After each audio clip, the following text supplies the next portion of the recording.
deputy presidents of our political party were abducted and held incommunicado in a military barracks for 3 weeks before being thrown into a prison where they are languishing right at this moment.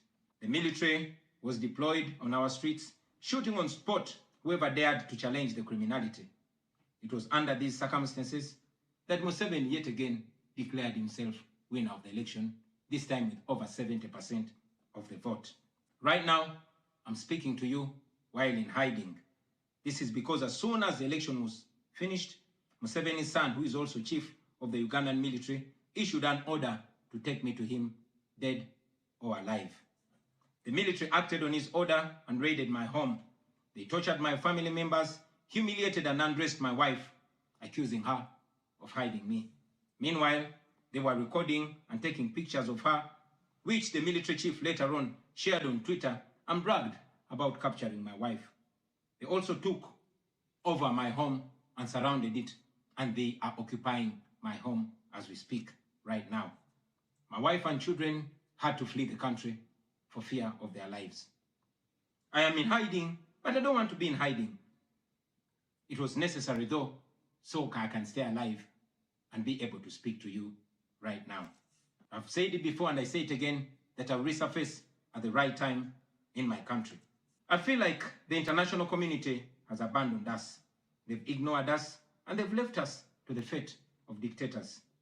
When I ran for president in 2021, Museveni and his thugs denied their crimes. They killed our people and denied it. They tortured people and denied it. They raided our houses and denied it. General Museveni has been a smart dictator because he puts on a suit, goes to the West and to the UN, speaks very nicely about democracy and human rights, but realistically, he does not mean any of those.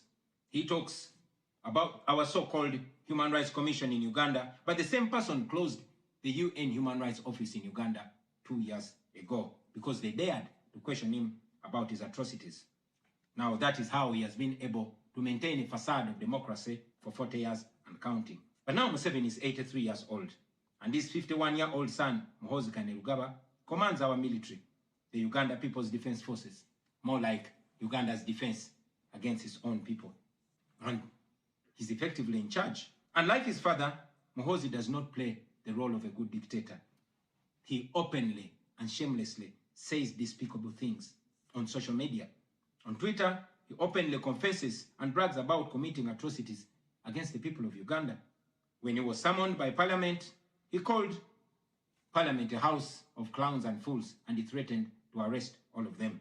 He describes judges of the Supreme Court of Uganda as clowns in wigs, and he has threatened to crush all journalists that dare to criticize his actions. In April last year, he abducted, detained, and tortured my close friend and bodyguard called Eddie Sebufu, also known as Eddie Mutwe. He later on posted on Twitter naked pictures of Eddie, boasting that Eddie Mutwe was in his basement learning Museveni's mother tongue, Unyankole. Last month, he bragged about killing 22 of my friends, and he said that he's praying that I am the 23rd person for him to kill. In other words, Museveni and his son no longer fear international retaliation for their crimes. They've been so emboldened by your lack of action. They know that they can murder their own people, imprison them, torture them, remove their fingernails, push needles down their testicles, and nothing will happen to them. Now, they're using rape as a weapon.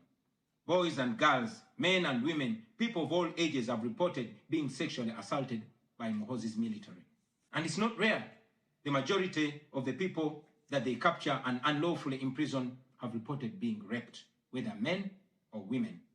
It is no longer possible, ladies and gentlemen, for the international community to deny Museveni's violence and atrocities. It's all over social media. And today, I am talking about it to you. Now, this is our call to action. The way I see it, if the international community continues to be complacent, then Uganda will go from bad to worse. Museveni and his son's military will massacre many more innocent Ugandans. You, ladies and gentlemen, in the Western world, will be forced to grapple with millions of Ugandan refugees pouring into your countries. And maybe then, the international community will come and commiserate with the people of Uganda, just like they did after the genocide in Rwanda, but it was too late.